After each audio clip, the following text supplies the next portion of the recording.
Suas Altezas Imperiais, senhoras e senhores, para mim é uma grande honra de participar e contribuir com esse evento. Para quem não me conhece, meu nome é Evaristo de Miranda, eu sou agrônomo, tenho mestrado e doutorado em ecologia e sou há 40 anos pesquisador da Embrapa, da Empresa Brasileira de Pesquisa Agropecuária. Nesses 40 anos de trabalho como pesquisador na Embrapa, tive a ocasião de estar em todos os estados do Brasil e percorrer muitas vezes o nosso país e atualmente eu sou o chefe-geral da Embrapa Territorial.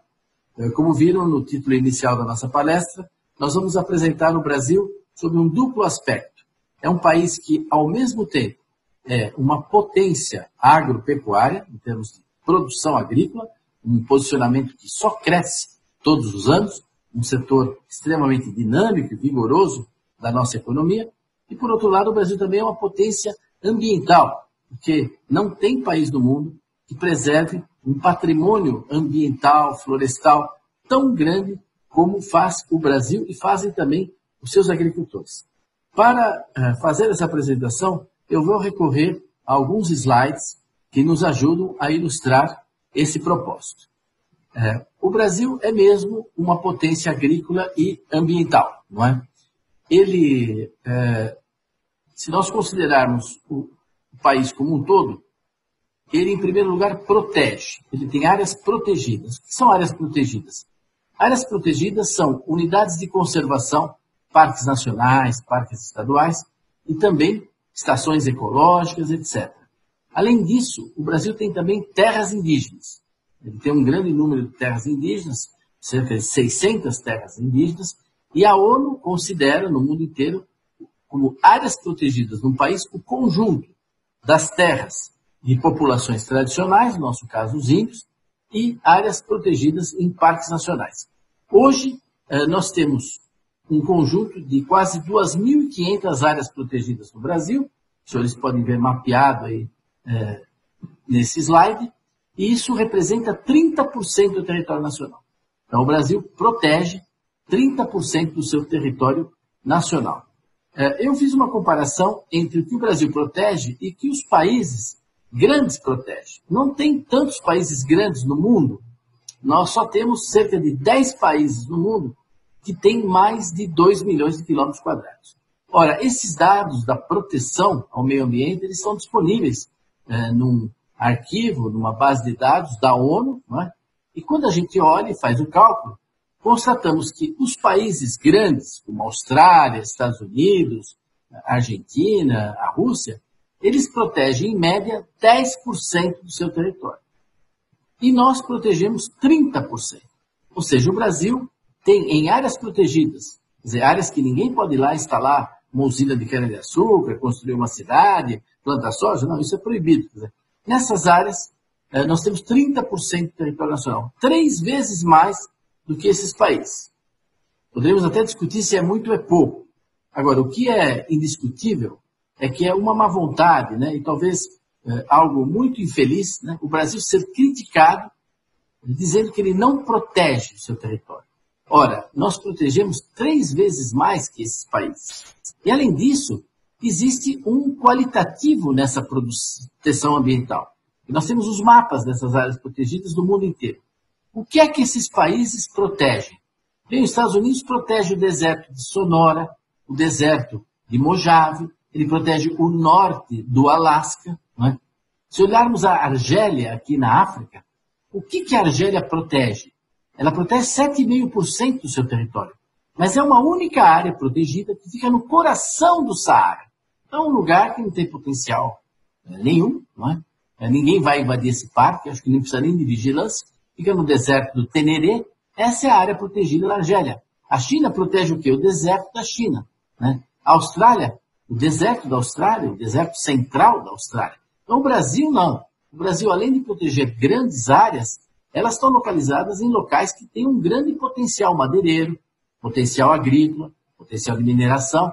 E por essas razões, inclusive, é difícil você manter essas áreas, que elas têm que ter vigilância, etc., para que não sejam invadidas, ocupadas, etc. Né? Ora, a ONU reconhece isso. Existem algumas entidades e até na mídia que negam que o Brasil é o líder da preservação do mundo. Não, o líder é mesmo o Brasil. Tanto que o relatório da ONU de 2016 sobre as áreas protegidas do planeta, na página 32, ele diz claramente, né, que o Brasil tem a maior rede de proteção terrestre do mundo. Está lá no relatório da ONU. Então não é nós que estamos dizendo, a própria ONU, ela confirma essa situação de proteção no Brasil. A área total protegida, né, vegetação nativa e biodiversidade protegida no Brasil, equivale à superfície de 15 países da Europa. É como se a Europa quisesse imitar o Brasil em matéria de preservação, ela retirasse toda a população, etc., e deixasse voltar a vegetação nativa nessa área que vocês podem observar aqui, né, e pega grande parte, né, da Europa ocidental. Só que o Brasil, além de proteger, ele preserva. São dois conceitos um pouco diferentes, o da proteção e da preservação. Porque a proteção, em geral, na imensa maioria dos casos, são áreas públicas. A preservação ela ocorre em áreas privadas. No Brasil, o produtor ele é obrigado a preservar o seu imóvel rural. Ele tem que manter em vegetação nativa uma parte do seu imóvel rural. E, com o novo Código Florestal, cada produtor teve que fazer o chamado Cadastro Ambiental Rural. E nesse cadastro, né, o produtor delimitou sobre uma imagem de satélite com 5 metros de detalhe em todo o Brasil, e aqui em São Paulo, com 1 metro de detalhe, ele teve que delimitar o perímetro do seu imóvel e marcar todas as nascentes, todos os riachos e todas as áreas de remanescentes de vegetação nativa que ele mantinha no seu imóvel. E com isso, 5 milhões de produtores cadastraram, mapearam detalhadamente, com 5 metros de detalhe, pelo menos, não é, o que eles preservam de mata, de vegetação nativa no Brasil. Ora, a Embrapa trabalhou esses dados e fez a computação desses dados. Nós estamos vendo aqui um trecho na região de Mojimirim, em São Paulo, onde todo esse verde mais claro são as áreas preservadas pelos produtores. Quando a gente junta tudo no Brasil, esse mapa aparece aí em verde, todas as áreas, né, são áreas pequenas, mas todas somadas juntas, que constituem as áreas preservadas do Brasil, isso representa quase 26% do território nacional. Ou seja, mais de 1/4 do território nacional hoje é mantido em vegetação nativa, em sua maioria em áreas privadas, dentro de propriedades rurais. Tanto que quando a gente calcula as áreas dos imóveis rurais no Brasil, a área protegida por eles corresponde a 49% da área do imóvel. Ou seja, o agricultor brasileiro é o único no mundo que, em média, só usa metade do seu imóvel. A outra metade ele dedica à preservação da vegetação nativa. No total, são 219 milhões de hectares. 219 milhões de hectares dedicados à preservação da vegetação nativa em patrimônio privado, na maioria dos casos, pelos produtores rurais. Ora, essa área ela tem um valor, essa terra tem um valor, o agricultor comprou 1.000 hectares e pagou por isso. E se 200 ele não pode usar, a título de reserva legal, de preservação ambiental, ele está imobilizando um patrimônio fundiário. Nós fizemos um cálculo na Embrapa para ter-se uma ideia de quanto vale o patrimônio fundiário que os produtores do Brasil estão imobilizando em prol do meio ambiente. Esse cálculo foi feito por município, o preço da terra varia no Brasil, mas quando nós olhamos, nós chegamos a um valor impressionante de 2,4 trilhões de reais. 2,4 trilhões de reais em áreas preservadas pelos produtores rurais no Brasil. Ou seja, não existe nenhuma categoria profissional que dedique mais recursos, mais tempo à preservação do meio ambiente do que o produtor rural brasileiro. Por acaso, os advogados do Brasil dedicam mais de 2 trilhões do seu patrimônio privado em prol do meio ambiente? Será que os jornalistas, será que os pesquisadores, os militares, será que os médicos brasileiros, todos os médicos juntos, será que eles dedicam mais de 2 trilhões de reais, que mobilizam mais de 2 trilhões de reais do seu patrimônio em prol do meio ambiente, sem receber nada de volta, hein? Não, não tem. Então, não há no Brasil nenhuma categoria profissional que preserve mais o meio ambiente do que o produtor rural. E mesmo assim, eles são atacados como se estivessem devastando o meio ambiente. Não é? Quando a gente junta a área protegida, que são os parques nacionais, as terras indígenas, com a área preservada, isso equivale a metade do Brasil. Ou seja, o Brasil, de certa forma, abriu mão de explorar metade do seu território. Metade do seu território ou é área protegida ou é área preservada por lei. Não é uma estimativa, é um mapa. Aqui nós poderíamos fazer zoom e olhando o detalhe até chegar ao nível de cada estado, de cada município, de cada propriedade. Esses brancos que a gente vê na Amazônia são grandes áreas de terras devolutas, que também estão com vegetação nativa. Existem também áreas de vegetação nativa aqui no Nordeste, como na Bahia, porque o cadastramento tem andado mais lentamente no semiárido brasileiro. Não é? Então, quando nós olhamos o total das áreas protegidas e preservadas do Brasil, isso equivale à superfície de 28 países da Europa.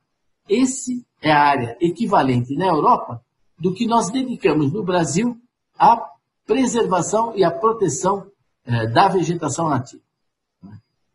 Ora, quando se agrega a isso as terras devolutas, áreas militares, nós chegamos a 66% do território nacional. 66,3%. Ou seja, 564 milhões de hectares. O Brasil hoje mantém em vegetação nativa, dedica a vegetação nativa, pode ser vegetação de floresta, pode ser pampa, pode ser caatinga, vários tipos de vegetação, campo aberto de várzea, campos de altitude, campos rupestres, 66% do seu território. Quando a gente faz um gráfico disso, nós temos esse queijinho que estamos vendo aí. Na parte verde, os 66% preservados do Brasil, nos quais mais de um quarto do Brasil são os produtores rurais, uma parte está nos parques nacionais, outra parte nas terras indígenas, existe uma parte em terras devolutas e não cadastradas. A agricultura só explora 30% do território nacional, sendo que 21% com pastagens e 7,8% com lavouras. Quer dizer, toda a produção agrícola do Brasil, os 37 milhões de toneladas de açúcar, os mais 250 milhões de toneladas de grãos, a produção de laranja, de frutas, de tubérculos, de legumes, toda a produção agrícola do Brasil é produzida em apenas 7,8% do seu território. Nós tivemos a curiosidade de fazer esse mesmo queijinho, esse mesmo gráfico para os Estados Unidos. E quando a gente olha o caso dos Estados Unidos, o que resulta é isso aqui. Os Estados Unidos exploram 80% do seu território e preservam 20%. Eles preservam 20% e exploram 80%. Alguém me perguntava sobre essa diferença e eu costumo dizer, os Estados Unidos são assim porque eles são assim, não é? E nós somos assim porque nós somos assim. Então nós somos assim porque nós somos assim e eles são assim porque eles são assim, não é? Pois bem, além então de proteger e preservar uma área muito grande, né, em nosso território, essa área é bem utilizada para a produção. O Brasil produz. Então nós somos uma potência ambiental, país que mais protege a vegetação nativa, mais preserva a vegetação nativa, país que tem a legislação ambiental mais rigorosa do mundo, mas nós somos também um Brasil que produz naqueles 30%, dos quais 7,8% com cultura, o resto com pastagem. Nós somos grandes produtores e produzimos cada vez mais no mesmo lugar, sem aumentar as áreas, sem ampliar o desmatamento. Nós ganhamos em produtividade, crescemos na vertical. Uma das coisas mais impressionantes é a intensificação na exploração das pastagens, sobretudo na Amazônia. Cada vez nós temos mais bois no mesmo hectare, porque fazemos um melhor gerenciamento do rebanho, fazemos um melhor gerenciamento das pastagens. Esse gráfico mostra o número de bois criados por hectare, a evolução no Brasil de 1990 até 2017, não é? Então, antigamente nós tínhamos 0,7 bovino por hectare. Hoje nós estamos com 1,3 e na Amazônia com 1,4. Mas essa evolução mostra algo que é pouco divulgado. Esse gráfico é muito relevante, porque em azul é a área das pastagens. Todo ano diminui a área de pastagem no Brasil. A área de pastagem todo ano se reduz. Nesse ano de 2020, nós temos menos pastagens do que tínhamos em 2019. Em 2019 havia menos pastagem do que em 2018. E assim vai. Ano a ano a gente reduz a área de pastagem. Tem gente que diz que nós estamos desmatando para criar pasto, etc. e tal. Pode até haver desmatamento em algum lugar e pode até haver criação de novas pastagens. Mas, globalmente, o país reduz a área da pastagem. Só que o rebanho, ele aumenta todo ano, com algumas oscilações, etc. Mas o nosso rebanho não para de aumentar. Então, nós tivemos praticamente uma inversão. Porque lá, nos anos de 1990, nós tínhamos aí 220 milhões de hectares de pastagem e 150 milhões de cabeças de bovinos. E hoje nós temos uma coisa praticamente invertida. Nós temos 165 milhões de pastagem e já chegamos a 200 milhões de cabeças de gado. Agora, quando nós anunciamos que o Brasil cultivava apenas 7,8% do seu território, teve gente que nos criticou, que disse que a gente desmatava muito mais, que a área cultivada era muito maior. Só que nós tivemos uma surpresa agradável. A NASA fez um estudo, junto com o Serviço Geológico dos Estados Unidos, fez uma pesquisa muito grande sobre as áreas cultivadas no planeta. Então ela calculou quanto cada país do planeta cultiva. Fez um trabalho de 3 anos, com 30 metros de detalhes, um trabalho enorme. E com relação ao Brasil, eles anunciaram que a área cultivada do Brasil, segundo a NASA, era 7,6. E nós estamos dizendo 7,8 na Embrapa, né? Então nós estamos com números absolutamente análogos, próximos, confirmados. Até na ocasião, o ministro Cláudio Maggi publicou um artigo onde ele disse: a NASA acaba de confirmar os resultados já publicados, os estudos, as pesquisas da Embrapa, sobre a área cultivada do Brasil, com uma diferença de apenas 0,2%. Inclusive, ele concluiu o seu artigo dizendo: mas eu acho que a equipe do Dr. Evaristo é que está certa. E nós sabemos até a razão dessa diferença com a NASA. Mas nós temos as áreas cultivadas em todos os países. Então, se o Brasil está aqui nesse cantinho direito com 7% da sua área cultivada, é importante ver que a Dinamarca, ela cultiva 77% do território nacional. Não é criação de bovino, pasto, não, é área cultivada. É passar o arado. Ela passa o arado em 3/4 do seu território. A Ucrânia passa o arado em 3/4 do seu território. 75% da Ucrânia é cultivada. Mesmo quando consideramos a França, a Alemanha, a Inglaterra, são países que cultivam 55%, 60%, 65% dos seus territórios. Não é? Eles cultivam 60% do território e acham que o Brasil já está expandindo muito a sua agricultura, muitas vezes, com apenas 7,6%. Se o Brasil dobrasse a sua área cultivada, o que não está nos planos, nem é necessário no curto prazo, nós nos aproximaríamos de números semelhantes ao da Argentina, por exemplo, né? Da China, ou do México, ou dos Estados Unidos. Mas olha o que cultiva do seu território esses países, olha o que nós cultivamos e olha o potencial que o Brasil tem de crescimento nessa parte da agricultura. A nossa produção, hoje, agropecuária, não para de crescer, todo ano. Nós estamos chegando a 250 milhões de toneladas de grãos. Isso aí é suficiente para alimentar quase 6 vezes a população do Brasil todo ano. É muito alimento. Mas além de produzir grãos, quer dizer, soja, milho, arroz, feijão, trigo, o Brasil produz muitos tubérculos. Nós temos aí quase 20 milhões de toneladas produzida por ano de mandioca, produzimos batata doce, cará, inhame. Além disso, o Brasil é o terceiro produtor mundial de frutas. Nós produzimos por ano aí 40 milhões de toneladas de frutas. Não é? Somos o terceiro produtor mundial de frutas depois da China e da Índia, apesar de ser apenas o 23º exportador de frutas. Mas exportamos até menos que o Chile. Mas somos um grande produtor de frutas que são consumidas, né, pela nossa população. Né? banana, laranja, maçã, etc. Né? Somos grandes produtores de hortaliças, temos aí quase 800 mil hectares de hortaliça, são 10 milhões de toneladas, né, produzidas. Somos produtores de amêndoas, de nozes, de palmitos, de diversos alimentos e, sobretudo, um alimento muito privilegiado, presente em muitas coisas que as pessoas consomem ao longo do dia, que é o açúcar. Então, hoje, só a produção vegetal do Brasil, há vários anos, ela alimenta mais de 1,5 bilhão de pessoas. Sabe aquela história que o Brasil ia se tornar o celeiro do mundo? Não, ele já é o celeiro do mundo.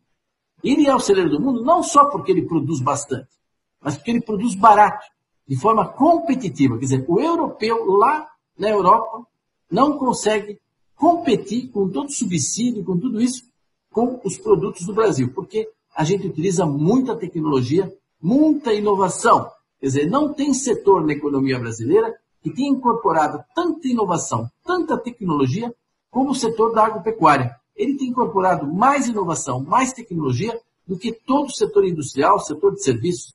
Para você ter uma ideia, só o mercado de drones, né, esses equipamentos autônomos de voo, né, é um mercado enorme no Brasil, mas hoje 80% praticamente dos drones são comprados e utilizados pela agricultura brasileira. Né? A mesma coisa, programas de computação, plantio direto na palha, tecnologias de agricultura de precisão, utilizando satélites, etc. Então, nós temos uma agricultura muito evoluída. O resultado disso é que a nossa produção não para de crescer, o que nós vemos nesse gráfico aqui em vermelho, a produtividade, mas a área plantada, que são esses bastõezinhos aqui, ela cresceu muito pouco. Se a gente compara com 1977, a produção de 77 com a produção de hoje, a primeira coisa que a gente tem que dizer é o seguinte: se a gente tivesse que produzir hoje 240, 250 milhões de toneladas de grãos, hoje, com a produtividade dos anos 70, nós teríamos que ter desmatado, não é, mais 140 milhões de hectares. Nós teríamos que ter uma área plantada de 200 milhões de hectares, se fosse com a produtividade dos anos 70. Mas não é.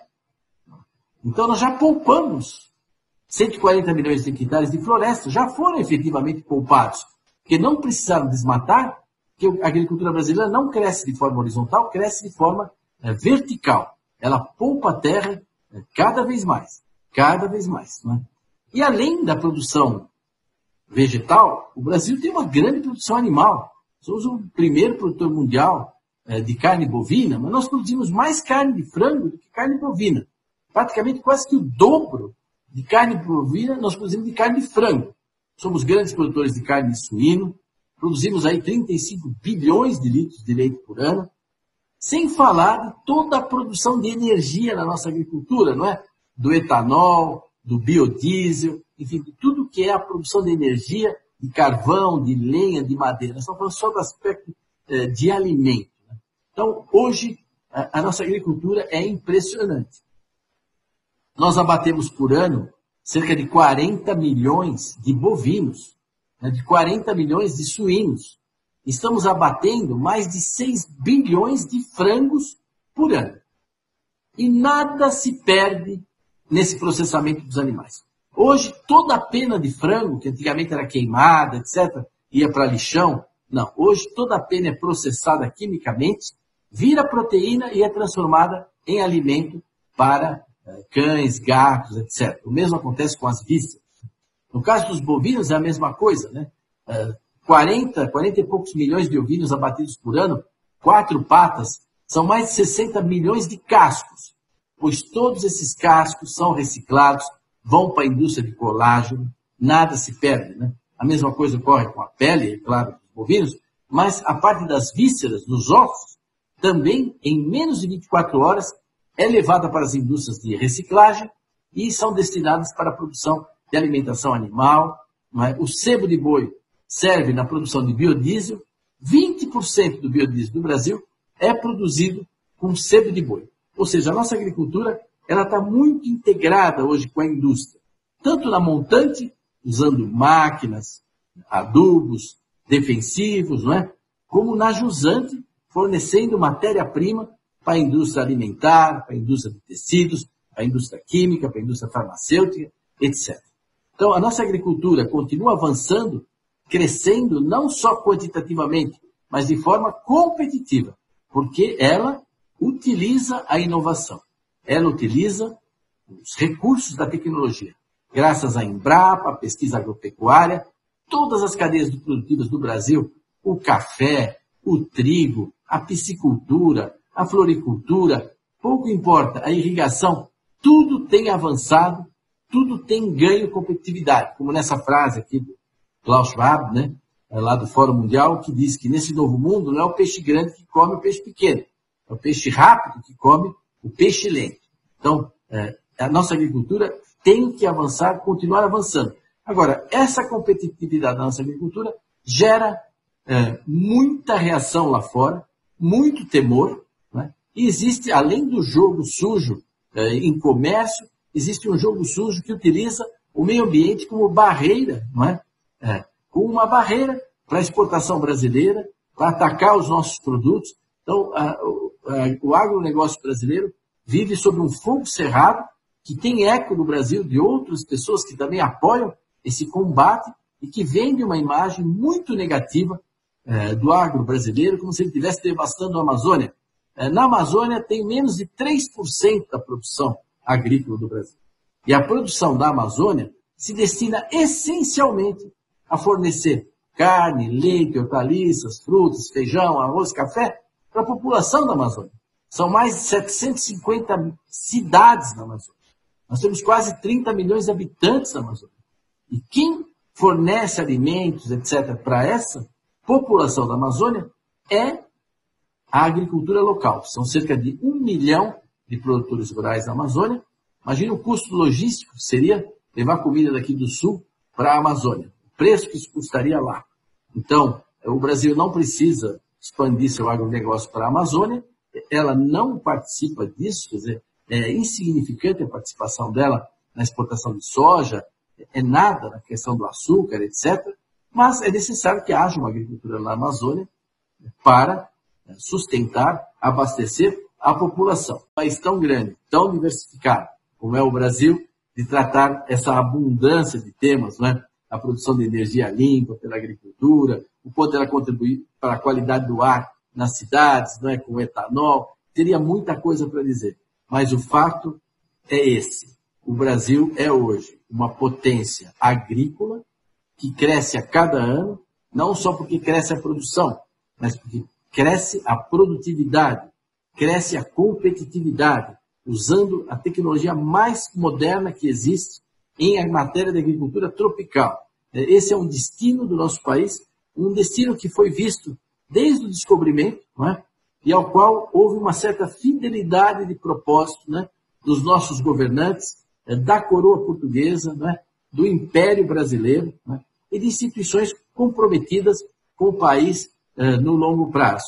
Então, isso faz parte do nosso destino. Nós estamos alimentando o planeta e vamos alimentar cada vez mais com produtos de qualidade, né? O que o japonês come hoje de frango, grande parte vem do Brasil, examinado com muito detalhe, não tem resíduo, não tem nada, a mesma coisa nossas frutas que vão para a Europa, etc. Nós atendemos os mercados mais exigentes do mundo e tem gente que acusa os nossos produtos aqui de estarem contaminados, que é um risco para a saúde, etc. Isso não tem fundamento, pode haver um caso, um problema isolado, mas não no conjunto da nossa agricultura, que inclusive exporta esses mercados tão exigentes. E, ao mesmo tempo, temos essa proeza, não é, de ter 66% do território nacional preservado, né, uma enorme biodiversidade e que ainda vai cumprir um papel, né, no desenvolvimento desse país, né, e no papel que nós temos a cumprir no concerto das nações. Eu agradeço pela atenção e fico à disposição também lá na Embrapa, quem quiser entrar em contato, eu sempre disposto a fornecer informações sobre essa agricultura e agradeço às suas altezas, aos monarquistas, enfim, aos organizadores do evento, por essa oportunidade. Muito obrigado.